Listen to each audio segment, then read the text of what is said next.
Welcome, everybody, to the College Basketball Preview Show on the Grueling Truth Sports Network. I'm your host, Mike Goodpaster. Today, we're going to look at the Big Ten battle tonight between the Indiana Hoosiers as they travel to Columbus, Ohio to take on the Ohio State Buckeyes in a huge game for both teams. Neither team's been playing well as late. Indiana's on a losing streak. Ohio State's lost 3 of their last 4. These two teams have just lost in different ways. Ohio State is losing excruciatingly close games at the end. Indiana's getting blown out, and there's a lot of issues with the Indiana basketball program. The fans have turned on Mike Woodson, the firewoodson chants. The Ohio State Buckeyes, they've got wins against teams like Kentucky, but then they've lost 3 of their last 4 games. So this is a game that's huge for both teams tonight. And the way both teams react will tell us about what these teams are going to do the rest of this season. Now, if you're going to bet this game, bet it on BetMGM. It's the top-rated sportsbook for betting on college basketball. You can click on the link in the description down below if you're watching on YouTube. Indiana's 13-5, 4-3 in the Big Ten. Ohio State is 10-7, 2-4 in the Big Ten. The Hoosiers are coming off a home loss against number 19 Illinois, 94-69, where they gave up 60 points in the first half. They missed the cover as a 3.5-point underdog. Ohio State just lost on the road against Wisconsin, 70-68, but covered as a 6.5-point underdog. Now, Indiana has lost 2 straight games. The Hoosiers have already played 7 Big Ten games, and they come into this matchup off of 2 straight losses. They lost on the road in Iowa, 85-60, then fell 94-69 to their 19th ranked Illinois at home in their last game. They're 4-3 in Big Ten play, 1-2 on the road, picking up a win when they traveled to Penn State a couple weeks ago. In their most recent game, Indiana was led by Umar Ballo with 16 points and 15 rebounds in the loss to Illinois. Ballo is a 7-foot, 265-pound center. We don't know if he's playing tonight or not because of the issue that happened towards the end of the Illinois game where he comes in and he jumps up and he shoves a dude. And Mike Woodson said in his post-game press conference that he hopes that he plays. But we'll see what the determination is there. And hopefully he won't play either way. Hopefully Mike Woodson will make a stand, make an example of him. And when you look at this game, if they've got no Ballo, you've already got Malik Renew who's out. And it causes a major issue inside for Indiana where they've usually done most of their work.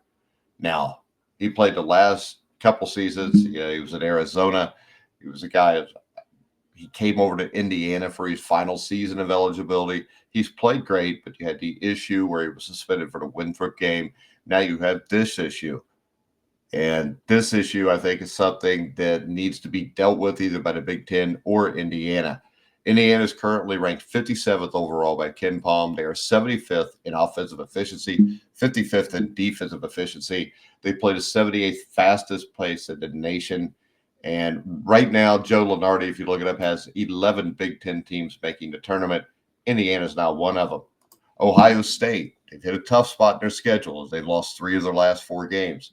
All 3 of those losses came against teams ranked in the top 25. So they lost on the road against Wisconsin. They fell at home to Michigan State and to Oregon.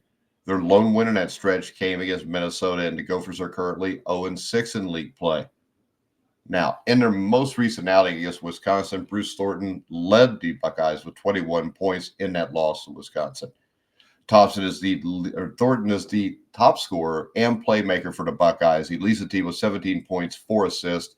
He's a 6'2 junior who started at point guard since stepping foot on Ohio State's campus as a freshman. Thornton has scored 18 or more in the last 3 games. He can shoot from the outside. He's made 29 threes on the season. Their top shooter is John Mobley Jr., the 6'1 freshman, has 37 made threes on 43% shooting from the outside. Now, Ohio State is ranked 31st overall, according to Ken Palm. They are 44th in offensive efficiency and 29th in defensive efficiency. They play at a slower pace than the Hoosiers. They rank 169th in pace of play. Right now, Ohio State is projected as a 10 seed in the NCAA tournament. Now, when predicting this game, there is a lot of talent on Indiana's roster, but it is taking too long for this team to gel. This is a team that every year seems like they're overly talented, but takes too long to gel. That issue would be coaching and Mike Woodson. The addition of Omar Ballo was supposed to make a big splash for the Hoosiers, but the fit has been awkward next to Renew, as both players want the ball around the bucket. If Renew and him are both playing, they have a tendency to clog up the lane. Having two interior players who cannot shoot threes as your top two scorers is a difficult recipe to follow in 2025, and there is not enough room in the paint for both of them to excel in this system. They're basically running an offense from the 1980s. On top of this, Ohio State has an elite rim protector in Aaron Bradshaw. He hasn't panned out to be the scorer that was expected when he started his career with Kentucky, but the 7'1 center is an excellent athlete and can compete with the Hoosiers' bigs inside. Bruce Thornton is a leader on the field, and he's been starting for 3 seasons with the Buckeyes. He will lead this team to victory against an Indiana team that has underachieved this season. Now, the question is, will they cover the spread? The spread right now is running at 6.5 points. If Ballo doesn't play, I think Ohio State covers the spread. If Ballo does play, I think Ohio State covers the spread. I don't think it matters if Malik Renew plays. I think what we have to see tonight is we have to see an Indiana Hoosier team that plays desperate, that plays hard for 40 minutes. And I have seen nothing over this season that tells me that the Indiana Hoosiers have that in them. So I'm going to take the Ohio State Buckeyes to win this game 78-66. I think they covered a 6.5 point spread. I would bet this all the way up to 7.5. I think Ohio State's the better team. They've played against deep, tougher competition. Indiana's non-conference schedule is the only reason they sit at 13-5 right now and look like they've had a decent season. Where the sad fact is, most of those subpar teams, Indiana's had issues with. Indiana, they got out-hustled against Illinois and Iowa on the boards. I think it'll happen again here, especially with Bradshaw. I think Bradshaw's going to have a big game tonight defensively. I think you're going to see him pull down a lot of rebounds, and I think Ohio State just outworks Indiana, and they get the victory here. All right, guys, if you want to follow me on X, you can follow me there at Grilling Truth. Make sure you like, subscribe, hit the bell notification on YouTube. Check out thegrillingtruth.com. But for now, I'm Mike Goodpaster. You've been watching and listening to The Grilling Truth, where the legends speak.